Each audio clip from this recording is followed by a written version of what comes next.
Non, pour objectif nanga penza ba douleur. Objectif nanga eza comme penza artiste munene na mokili o eza ba avant goût. Donc mais par rapport à Kofandi sama solo, ouais, je peux dire quand même je remercie l'Éternel pour toza déjà na groupe ya munene, to répétaka déjà to fandi sa live na isusu tena ba style wana ba playback ba CD nini. On a ba showcase, c'est bon comme très bientôt là je serai à Abidjan pour un showcase spécial le 29 juin. Donc ça par rapport à ba showcase c'est bon. Mais par rapport à ba vrai concert to beta comme ni ba so wana nyoso banzembo tu boyoka kawana. Na live lisusu ezaka na elengi koleka HD elengi. Donc ezaka na goût fort. To beta la vraie ndoule. Donc je salue tout mon groupe, bah Jeff Kikasa, bah Lizarbo, bah Jonathan Bass, bah Bundes, bah Nzambe nazana ipa. Non mission qui m'a ôté. T'es bokende. Oh, chez eux là vous savez quoi. Oh. En fait, ça dépend de comment on fait les choses. Moi je ne suis pas aussi en même temps là pour faire la même chose que ça dépend en fait, ça dépend à degré à considération et puis aussi ça dépend à honnêteté aux gens dans groupe. Il faut être honnête. Il ne faut pas montrer aux gens que déjà par exemple groupe nanga déjà c'est bon et ton dit maintenant ça va que boya toujours ne zigo to dans l'équipe et si la raté donc tout ça comme ça pas mieux à battre un groupe mo kaka ya ndule. C'est ça, vous avez départ na ba entrée za rebelle. Mais pas na biso to yebi que toza boesiko bon. Peut-être to ko baksa batuma mike mais on ne va pas essayer d'exagérer. Et puis mutu na mutu yebi que so to ziko po tolia ka boy. Ko bo tolia ka boy c'est tout. Probeta masolo va featuring parce qu'il faut to komana. Mais il y a une question mon ya téléspectateur moko. En fait na choisir hein, ils a bien moins belé. C'est bien de lobby au choisir donc je suis en seconde tout monde ce que c'est total une discrétion pour s'examiner moi bouquet et on peut s'amuser possibilité tous au loco non ça dit na bina première fois on a bina yo automatiquement et puis ça dit l'union so ya yo na bini et loco première fois c'est quoi les loto comme na bozo beta be donc voilà c'est quoi le bilamba na boîte voilà vous avez trouvé dis-moi voilà vous des gars. Voilà les gars. Alors, quelqu'un nous écrit, Mike Nenge, je te salue, merci. Il y a un prénom que l'on trouve toujours affectueusement dans tes chansons. Vanessa, bébé. C'est qui? Productrice ou? Ezaïka kombo oyebi ke lelo ba chérie expliquer bango. Kombo na eboma ba chance nanga fort na makambo ba relation. Donc combo na combo na choisi ça par rapport à eza combo parce que vous savez moi j'aime chanter en lingala, swahili, français, anglais. Combo wana na ba langue 4 wana eza ka facile, eza na swahili na Vanessa siko. En tout cas toutes les filles sont convaincues que Vanessa wana aza bébé na. Et puis après siko na eko kuta na danseuse moko ningisaka nzoto na kini kombo na Vanessa siko na travailler na quelques clips nanga siko batunzo pe bayebi kezaye et pourtant rien à voir banzembo na yemba Vanessa na ezaki avant na kutana na danseuse wana na pesi yembo temikolo aza na New York mais Vanessa was à New York Vanessa wana mais oh ya danseuse mais Vanessa na yemba kazaka te azarani te et puis ma copine tout na bimana bango ata moko aza Vanessa te. Mais à le taux la belle vérité. Il a valu, tu es spécial, tu es vraiment spécial. Alors, autant de featuring, entre autres, bah, featuring que de grands. Vraiment que de grands. Ce dont tu as dit ça, même avec Wera, on a facilité. Quelqu'un m'a posé la question ce matin. Il y a Jules, il y a Jules. Non, c'est Maurice Gigandour. Johanna derrière B vitré. Elle a dit chemise à Ginoana. Il y a tout Ningarobi. Pourquoi est-ce que c'est facile et pas nayo Kofia ya oyemba nayo Wera ya oyemba nayo derrière Toyoki que en gestation il y a JB Piana qui doit chanter fort. Toyoki. Non en fait c'est papa chéri Aluki yo quand même beau sa featuring.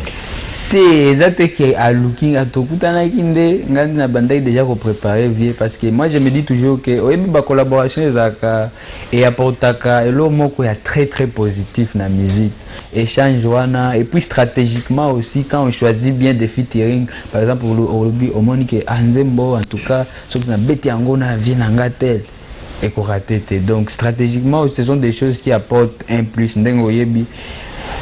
Par exemple, nga baby ke ka naza jeune naza kaka mwana mo boy mais ba weka ke mwana wana abetina de la forêt mwana na betina quadra déjà et tu as moi film na mito abatu donc il y a pas de danger. Ce sont des petites choses qui dans la musique contribuent à quelque chose de facilité ou il y a bah oui.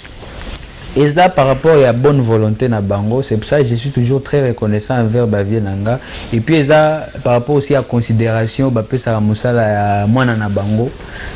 Mais ça en tout cas considération parce que honnêtement, je vais le dire à la télé aujourd'hui, ba image ndenge bima, ndenge bavie ba s'impliquer na banzembo wana. En tout cas, ba foot sanga ata sans frante. Sérieux. Sérieux, bayebi, ngape na yebi yango, équipe nanga mobimba bayebi. Donc je peux dire que je suis naza pena na chance wana penza ya kokota na mitema batu ya trafic te. Donc mutuka ka lingi yo po amoni ozo sala bien, ozo samuyete par rapport à âge bamoni ke naza moi discipliné. Bon c'est vrai mikolo pena image yebi mana TV net pena mwana wana zandumba, mwana wana boy. Il faut doser ba vitesse bani. Mais on est conscient qu'il faut doser ba vitesse. Il faut ofanda nanga po il faut na doser. Po bafanda nanga déjà ba yebi nga na zaka na ba discipline moko penza ya mawa. Ba yebi na zaka mutu moko très logique na ngate na sa tokutana na ona boîte une fois. Mais c'est un lobby aux quelque part. L'autre chose a une Willery, toqué la match, mais toqué ça la dégustation et à Innovi, Léopard, Jinanga ou boisson énergisante nanga. Toza une Willery, je suis sorti. Dans un endroit aux amours. Ouais, na voyé le exact trop fort. Bah chez moi, bah méga qui en ouana, bah en tout cas, toyoki buna yo. On dit un exemple à chérie. Comme bango so bandimi et si leader bango de magam. Donc en fait. Nabimaka par rapport à un programme oyo et sengeli muto abima po eza c'est quand même important. Et puis les lots dégustation au sala masco na métro bar na bandal. OK. Tozai lobi na Willery wana na pesi ba fan tout ya Real Mbote. Real en tout cas. Ngalo toi côté beaucoup Ngalo toi passe. Na uningate na autre na ba détail mais en tout cas to féliciter bino. Real, nous sommes très fiers de vous. Naba pembe le rôle à Joestar. Là tu Real quoi.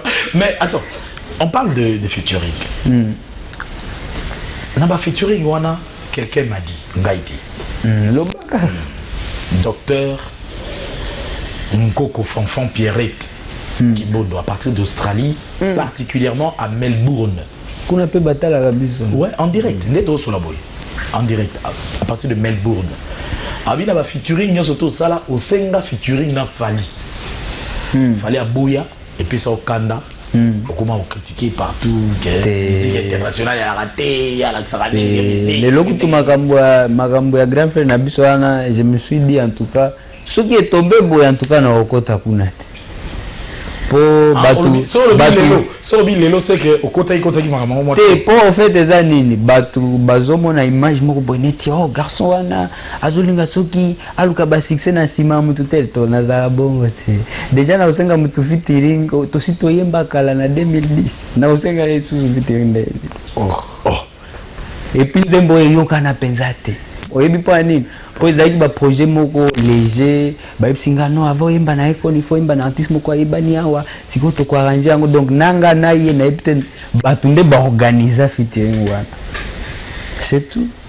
Mais donc ils ont et puis le problème il faut même et simbaté mais oyebi nzembo ngo te ti lelo batu bazolo bakinga na osenga nzembo a boy oyepa ni ponzembo de ya toyemba kala wana iyoka na tamukete siko banzembo ngamo siko na osala penza ngamo ko nazolandela makambo yango nde yo simba Donc ce qui veut dire que bato en tout cas batika balongolanga na image wana ya bato muto wa oluka succès na sima muto po yokana na ba succès na ngasi ko na olute na zabo na muto wa logique na senga ye featuring ata moko nanu te et puis nga soki na kestenga artiste congolais featuring soki ya boy bon là congolais na yeba oyaka na ba makasi surtout ya Nadia Paipai bani te na yaka na idéologie mo que déjà artistiquement il faut être convaincu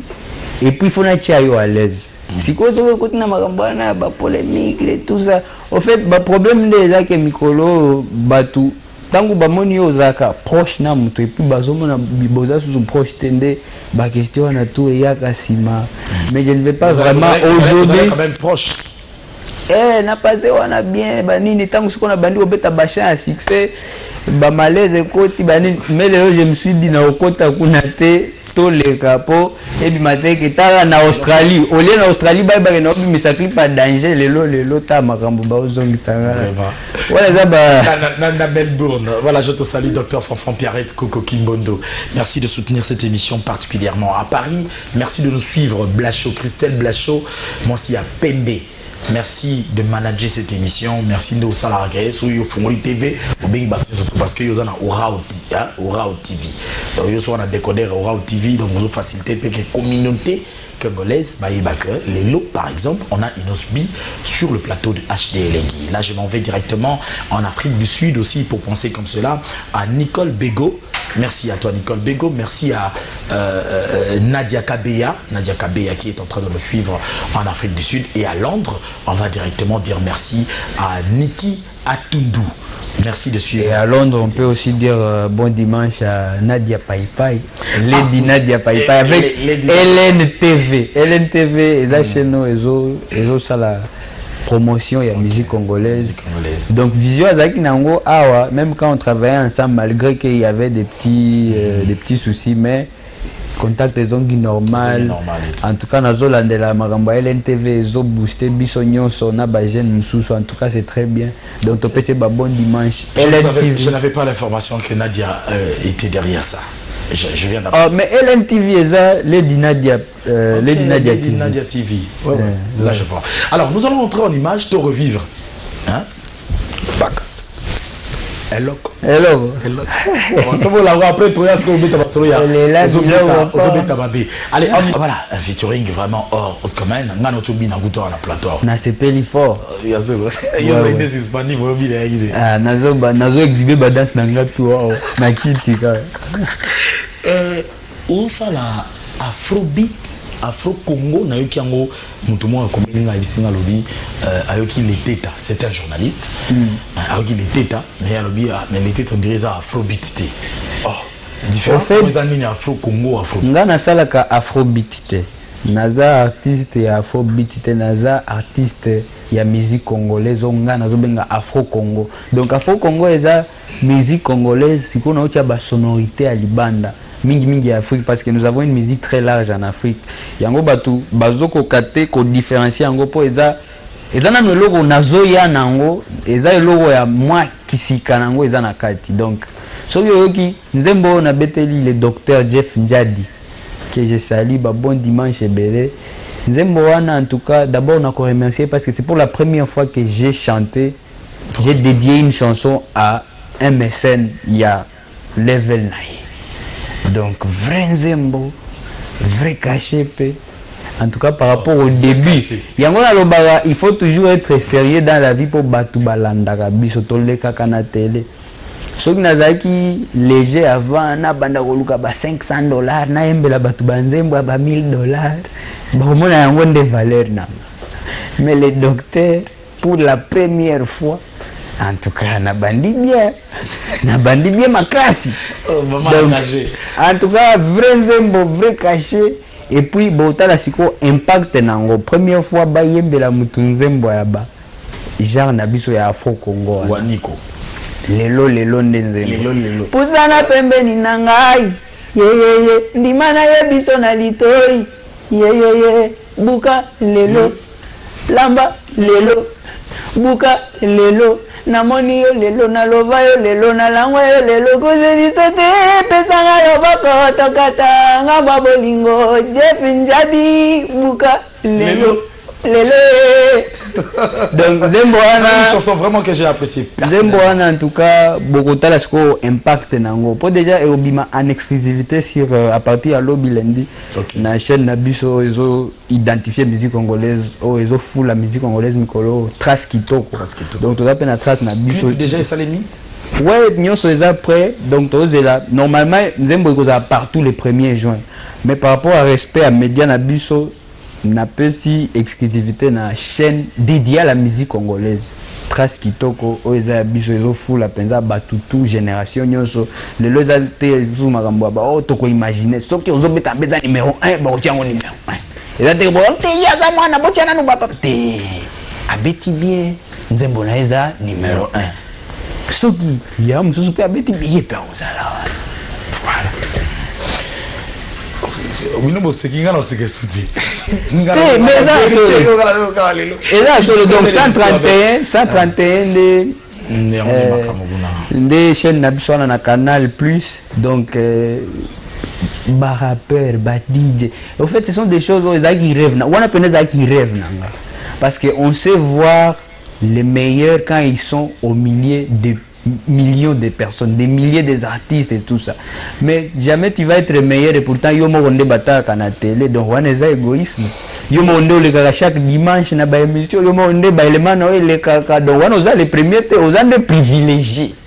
Mais si vous avez belé, on est dans le coup là, vous avez un bateau, si vous bateau na bozui naufrage si vous bateau ba yebi gona jende ba okoma na nini wana na soki bord soki ni na pembeni ya mai wana. Une autre question, s'il faut dédier ta carrière à un artiste congolais, ça serait qui? S'il faut dédier ma carrière, ta carrière musicale à un artiste congolais, un artiste congolais, si on a dédié ma carrière yanga moko na artiste mususu na idée oh yo na dédié on a une osbi. Oh, on dit qu'il est bon, toi, changer question, tu es un parrain à Eurozanani. Parrain nanga. On parle de musique. Bon, en tout cas, bango nyonso, bango to basaka bien. Bango nyonso. C'est une question très compliquée. C'est une question moko. Ce que le bika parrain nanga moko, na ba artiste belé to zana ba honnête lobby, to passer journée moko spéciale. Na inauguration ya parc Nabiso moderne ya sika parc de la vallée de l'Ancel. Oh ils appellent ferme espoir pesa na kati donc tozana balion kuna Nathalie Girafe première fois totaka Girafe ndena ba film à dessin animé ba Kirikou bani mais ezana kina na Ncele donc tozali kuna na ba vena biso ba waze quoi grand-père Bozi tozaki na kenzela moko na vient nga nyoka lo nzela moko to fandi bo via fandi awa no bi anabeta ta selfie moko awa ikufula nga fort na ba réseaux sociaux obeta te kala ba kozala nerveux kala nazaka na so na via ouais via zo encourager nga tozaki na maman mbili ya belle na chala mwana. En tout cas, ils ont une journée moko. Et puis, je remercie en tout cas beaucoup notre distinguée première dame pour l'invitation et la considération là, à inviter des artistes, des comédiens, des musiciens. En tout cas, c'était formidable. Mais la personne qui pose la question poursuit. Ah, ok. Il dit d'abord, c'est s'il faut dédier ta carrière à un artiste congolais, ça serait qui? Après, il poursuit. Est-ce que ça ne serait pas Fally Ipupa? Il paraît. Yokate. Non, voilà que ça aux questions. Il paraît, c'est celui qui t'avait conseillé à faire ce style de musique afrobeat pour concurrencer les Nigériens en lieu et place du R&B. Il paraît on seconde. En fait, il y a des poèmes à Congo na lingakate. Ngana za artiste moté allégé au akoya kondima makambo na télé pour azobanga. Je suis un artiste indépendant qui dépend de lui-même et donc qui a ses décisions ou a zape na ba opinion na e ngai lo na linga te na musique congolaise déjà oyebi oza danger bato pe ba yebi oza danger siko na ki danger wana ozolinga o profiter ko panza ba masolo na bato ya sese wana ba panza ngo na kati ya bato ebi masiko ngande na zobi mamabe ba makambo wana tuna yebi esike utaka makambo na tout oh il paraîtrait pour ça ngana yeko démentir yango bakoloba te eza ya solo aza mwana il faut andima omoni ba makambo wana question moyeli nga mtu bayiba bomona te mwana pe fois la responsable yango nde image nazo pesa oh mais no yoka mawana ba question vraiment voilà tu dis que image siko ya Brazzaville. Ouais. On va te répondre quand même na bateau, tout nino abio, mais on dira beta mingi libanda, naki on dira beta te misko Brazzaville zara mai ya minute morabu. Et puis un festival, c'était festival. Il faut mentionner Nazaki tête d'affiche na festival. Ouais. OK. Nazaki tête d'affiche na festival Urban Brazza Festival. Donc tozaki kuna na pese pe mbote na ser nanga Tatiana Cruz pe azai wana. Il fallait payer Robinho Azala, mais moi, par contre, temps des Azaki. Mais en tout cas, il faut que les gens comprennent une chose, c'est que la musique Nabiso Naminito n'est pas dans sa meilleure période. Donc, la production, ce que la production c'est pas de ma faute. On a aussi l'effort. Déjà le 14 juillet, après le 29 juin à Abidjan, le 14 juillet, on a oublié dans la salle, Nani Bobo, toi. Déjà, c'est calé. Et ça concert Oyo, il faut na bêta. Pour ça fait longtemps et puis bachan danger à succès et yokani il faut concert pendant batu bazawana bafandi bien c'est une grande salle bien bakiti et ça pendant salle à spectacle. Donc le 14 juillet na bêta. Pour mais ça ce qui ba production c'est pas la faute à l'artiste. Nga na groupe nanga mobimba. Pour ça na ça tozuma caché na biso mauvais matobeti tozuma caché na biso mauvais matobeti et puis to continuer au saba makam. Donc il ne faut pas trop se dire que non na beta na kin subsiko songa na beta tena nde beta bona ndenge penza ke ba jeno bazo fan sa masolo bato bazo beta ba concert et puis ba concert oyo eza concert penza ya ozo beta quoi donc obeta eza te que eza fête eza te que eza ba invité au tel part ou bien ba organiser fête moko ya danger VIP ou annoncer pe caché après batu tout koza na concert na onde ou annoncer que caché za ki boy nani pardon caché te mais billet ya onde ba concert comme na kinti au moins mutabeti concert batu basi batondi déjà eza fête et puis ekomi ezaki guichet fermé caché nani entrée ezaki boy ya onde komi siko ba système donc tellement ba trafic ezaki siko biso toza ba jeune donc il ne faut pas trop nous mettre na nzela wana ya koluka toko saka bantu nga naza na nga jeune kutu banze bozoka ezo cartonner siko partie spectacle c'est pas seulement moi mais il faut pe ba producteur ya bonne volonté mais ba o bazo benga nazo kende beta Brazza et bengi. Donc, on est à Abidjan pour la première fois même. Je vais aller à Abidjan. Et puis, Cameroun, déjà, aussi, l'équipe est Tokoleka. Et voilà quoi. Et puis après, tu as annoncé, tu as confirmé Ouagadougou. Tu as confirmé Ouagadougou dans août-septembre. Donc, la communauté congolaise, bien production. Voilà, ça c'est encore une autre bonne question. Le problème dans les Aranini, tellement aussi, je ne suis pas dans les systèmes. Na ibte soki za système ya batu o bakola ensemble bayebani nde babenganaka mais naza na système wana te j'aimerais bien parce que na ebike culture pe ke na mimi na communauté nde siko bendaka batu ya pembeni mais nga siko exception za ke batu ya kuna nde bazobengisa nga ya solo pour ce que bato ya communauté par rapport à succès naza nango bangola on a beta déjà depuis kala mais na beta te pour naza na système wana nanu te ya ba congolais entre ba congolais même to za na angola osola na lingala est-ce que na angola ba lingala te eza ba mboka ba portugais ba nini ba soki espagnol na ebité mais ngape na o souhaiter quand même na pèse goût ba bon dimanche na le sénateur Paulo Tudi soki azota la bisu donc biso européen il faut tokota na système wana taka ba déplique bazobeta ka bongo bazobeta biso pe tobima ba premier wana déjà avant déplique na nani na ba trace ça c'est vrai donc musala ezomona na siko esenka batu bati ya bonne volonté Mutuna mtu ça la part na. Ok. La part des choses. Nous en rentrons en image. Ça sera pour le plaisir de Blaise si ça m'a belé pété pété na pété Blaise si ça voilà. Bon qui artiste à autour le bango. Bino les mécènes. Tête de Tendai, Maboko Bank le miraculé. Voilà cet artiste il est là. Vous savez au monde en ensemble parce que après concert on a tout zonga tout conclure na ozobeta mabe. Nani wana zobeta mabe. Alors il s'habille sur parce que moi qui d'abord question la ba fan ba ngo de ba obeta mabe. Oui bisa batuke na 5 feet bango. C'est pas possible. Alors ça sera pour ton plaisir, ça sera pour le plaisir de Patrick Walter à partir de Dubaï en train de nous suivre avec la beauté spéciale Mariam Maro Walter, la sublime beauté de la terre. Nous sommes à Dubaï en train de nous suivre. Merci à toi JR Kankat, Katambay, mon boss Jika Boss. Merci aussi à toi en train de nous suivre en ce net moment. Pour votre plaisir, découvrons un peu le savoir de l'artiste sur un podium. C'était un festival à Brazzaville.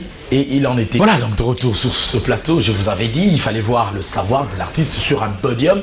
Là, c'était à Brazzaville. Ainsi, Nassia Moula, s'il vous plaît. L'artiste a presté. Et là, c'est au Shark Club. Nous sommes à Kinshasa.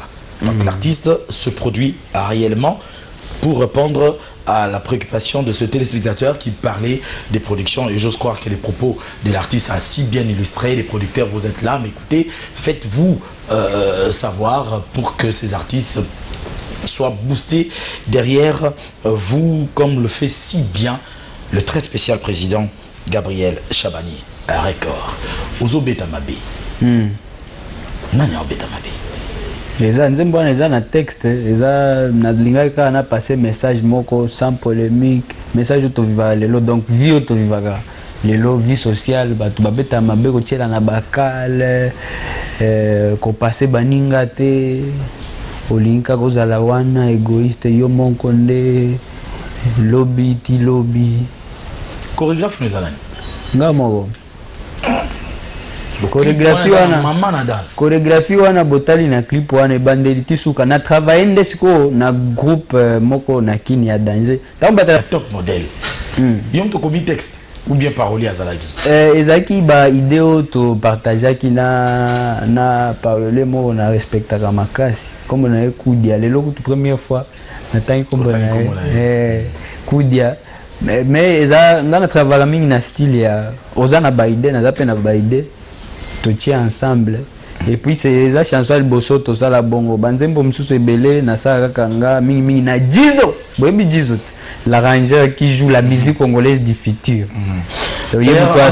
En illustration hein, peut-être clip on est ça biso bien tout le monde en illustration c'est rumba na top modèle au kanaki ango bah il sait qu'il va habiter l'accès biso de quoi tu es capable, c'était un défi. Afro Congo kaka Afro Congo est la musique congolaise na entièreté nango plus ya libanda to benga musique urbaine ngana zaka na capacité. En fait c'est ça la magie d'être un artiste. Être un artiste c'est être capable de mélanger bas style, de mélanger bas sonorité moko et puis donner quelque chose de nouveau. Eza rumba mais yo tango yoka rumba na yoka rumba ya couplet refrain couplet refrain et puis ici 3 ou 4 minutes kaka. Donc ils avaient bilo mais puis na tchema ba anglais solo na kati na bi anglais solo ya mauvais matin te anglais za belé na ba accent za rebelle provocateur te za ba provocation des réalité problème za lelo na Congo za ke mutu na mutu akomi koya na TV alobi ya mais siko tango la kanga il faut ya obi et pourtant na lobande ba vérité ba to ba di balanga ba bige et belé artiste ba za na ba accent et belé ba langue ba anglais ba ivoirien eza ba anglais mususu ba congolais eza ya banini eza mengana lobande anglais ya solo po yango ndina kotsa ya pena banzemba po mikolo ko mikaka ngana bandi boy style eza yanga boy te et puis magie ya kozala artiste eza ko séparer ba carrière te o ka nanga world o ka nanga typique te oza artiste tchango boye eza yo moko o eza inosbi style na Afro Congo soki boyoki rumba mikolo il faut banzembo na biso ya koto album rumba nde il faut to tia mabanga tu koto world bachaka mabanga boni boyeko iyo ni kama world wande makasi yango sikoyo batu tangu ngata sakupeza mwana na combien poli mwana oza makambo ya musique il faut il faut avoir un esprit ouvert. Voilà, la musique n'a pas d'âge. Voilà, il faut avoir un esprit ouvert. Et puis, tant que biso pe tozolo ba boyoka bomona ngo kana ndenga mabete po koma keke yo mwana wana mikolo tala ba question bo poser bo misanga ka petit ngobo merci oh siko eza mabete Nene Baleko Mape. Merci à toi Nene Baleko Mape. Malupango wa Marakiza, tu en sais quelque chose Élisée wa Marakiza. Quelles sont les relations de Inosbi avec Gaz Maweti? Na yebite Oui, bien été. Tenayebi aza gagné auti ko gagné na noanat. Auti ko gagné concours wana o eleki a best of the best. C'est tout ce que je sais. Toza ba master te tokutana kaka une ou deux fois. Bozala na projet moko boité bino mi balé échange. Et l'autre côté, Bobenga na répéter, bobebanité, l'autre côté. Et l'autre côté, yé problème c'est que yé nani mutu yebisi mama. Nene Baleko Mape. Azaya awa na kin. C'était awa na kin. On a Il fallait que azaya awa na kin pour la Australie kuna. Australien ça la question à vous. On est en train de chuter dans cette émission, mesdames et messieurs. Je vous rappelle que sur ce plateau, on avait l'artiste Inosbi, Innocent Baloumé. Oui, nous parlons de Ozobé Tamabé. C'est un tube qui vraiment fait tabac partout dans des boîtes. Il y a Oussam Mezate, DJ Cédric, merci. DJ Patrick, nous sommes chez Nara. Merci aussi à toi, DJ Cédric, bien sûr. Nous sommes au Basilic Club. Et n'oublions pas, chez Daniela, il faut le dire, croisement des avenues Nyangwe et Mouchi. Là-bas, DJ Russell, Nzambe, DJ Nyosoto, Azalaga, Wana. Hein? Alors, le projet maintenant. Bon, Tobangi date, il y a le 29. Le 29 juin, toza na Abidjan, tozongi boye le 14 juillet, toza na salle bobo, j'insiste. Pour na Abidjan, kuna bango ba osa l'événement na bango promotion. OK. Pour eza ba congolais, eza ba ivoirien de ba bengisinga kuna, pour ba lingi na sepelisa bango et puis kozala lisusu na veille. Il y a indépendance na biso donc ba congolais kuna déjà ba vous retrouver ma case na mixed night club le 14 juillet de la zone cité na lingina tondi sa salle wana pondule o ekobeta wana. En tout cas ça sera une première. Je promets à tous mes fans le 14 juillet c'est une date na marteler ngo makasi na réseaux sociaux comme na télé na bandi déjà pe ko préparer ba venanga tout na remercier pe nani équipe nanga mobimba ya Innovi.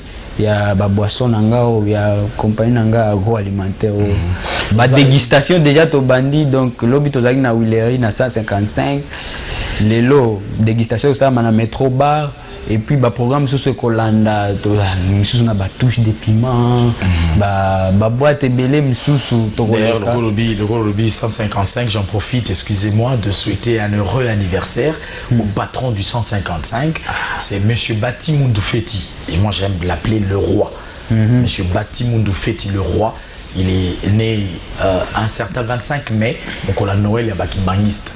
Ah, voilà, c'était donc le 25 mai. Ah, on a quand les 5 pour les 5 ah, les 5 yo. Alors, ma fille Patricia Bongonda Bangato leader, le 30 mai, donc ce mercredi, elle va totaliser 10 ans. Donc, heureux anniversaire, voulais-je dire, anticipatif, comme cela, à ma fille Patricia Bongonda Bangato, les leaders de tous les bébés. La toute dernière question, c'est vrai que programme yangoana mais il faut quand même oui sabiso bato bazana posa na yo babo salandeni pour na omuna yo parce que on a ba fanatique et belé la preuve c'est que téléphone ils ont ya ba message mais Josué Mufula c'est qui pour toi?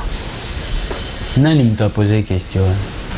Après c'est comment Josué Mufula c'est un frère aussi de Goma. De Goma qui t'a beaucoup soutenu, mais après que tu as... Si Angola yebisi yo nani a posé aux questions na po que ekenda kaka na ba système wana au moins aux artistes on les ba poser aux questions Kofi Olomide ou ba poser honorable tel comment il va olinga comment on dit José te ngab azaka fait nangati problème ezate mais bandenge kenda kana ba émission yende atindi message wana to ah c'est bien donc hello ezate je pense qu'il va bien ouais il me soutient et je pense qu'il continue à me soutenir azape moi na Goma lokolanga mais azaka pe mingi na kin mais façon question ezokende nde bangisanga façon wana eza lokola fantôme moko azoposer question nga nakota profondeur te oblige okota na profondeur olobi mais apparemment nani balobi mais apparemment. L'honorable Patrick Mouyaya qui soutient cette émission à 100%, nous te disions merci énormément. Patrick Mouyaya, les amis, oui, les amis de HD Lengi, Nyon surtout Baza Simanayo, héritier vous qui vous cassonne, Yabenganga Mobutu. Ah, merci beaucoup pour la réponse. Merci beaucoup à toi. Mes sincères condoléances à toute la famille, ma famille, d'abord la famille Bangato, la famille Ngbaningo et particulièrement la famille Yelima, parce que nous sommes éprouvés. À la fois je perds mon oncle et je perds ma cousine. Donc moi, frigo, donc le temps programme et banane. Donc ça c'est tout pompage qui est éprouvé. Papa Yelima n'est plus, Yu Yelima aussi n'est plus, mais bon, c'est comme ça, c'est la nature veut que ça soit ainsi. Dieu a donné, Dieu a repris réconfort à toute la famille de la part d'un de vôtres et qui n'est autre que moi. Alors nous revenons à vous pour clôturer cette émission. Nga nakopesa ba remerciement ebele na ba fan nanga. C'est 1er juin, clip est aux ala partout, lelo. Et puis c'est 28 déjà, lobby lundi et aux ala en exclusivité na trace kitoko, lelo, dédié au docteur Jeff Ndjadji, le tête à don dédié que je remercie. Et merci aussi mon vieux Ulika MBO à manager, le président de vrai. Et l'équipe très bien, donc je suis très content. Et puis, Napeska, bon dimanche, Didier Lota, Venanga, Damien Dimonekene, tozali na elobi bavenanga nyonso. En tout cas, que Dieu vous bénisse tous mes fans. Merci pour tous les soutiens que vous continuez de m'apporter. Nzambe azana biso abosa na bana na ete. On va continuer à vous faire plaisir. Tous mes fans, je vous aime beaucoup de tout cœur. Et puis Nzamba Pambola Bino. Je n'ai pas beaucoup de dédicaces. Na lingaka na bossa na maître nanga ya Bogal. Donc depuis ba maître bazar ya mignon boy. Deux unique liya kana base. Yem to fan de sa masolo, tina ba clip maître ya star azala tena kin. Na ba top model ba nini. Donc na lelo pe abeti mouvement mo bino mo bo sepela. Donc maître deux unique yende makambo. Et puis toute mon équipe, on est ensemble. On va continuer à faire des grandes choses. Le 14 juillet, Nzambe, na Abidjan pour nous bosser la publicité pour les 29. Mais le 14 juillet, ça, il faut tout boucler. À toutes et à tous, mesdames et messieurs, le 14 juillet, rendez-vous pris. En tout cas, Boboto, na 24 surtout puis juillet, donc déjà dans les vacances. Ouais. Donc na Boboto, on a na salle. Après que vous avez résultat, vous fêtez. Ba diplômé na ba élève. Merci à Siméon Moussindondo, l'architecte hyper intelligent. Siméon merci à toi. Moussindondo,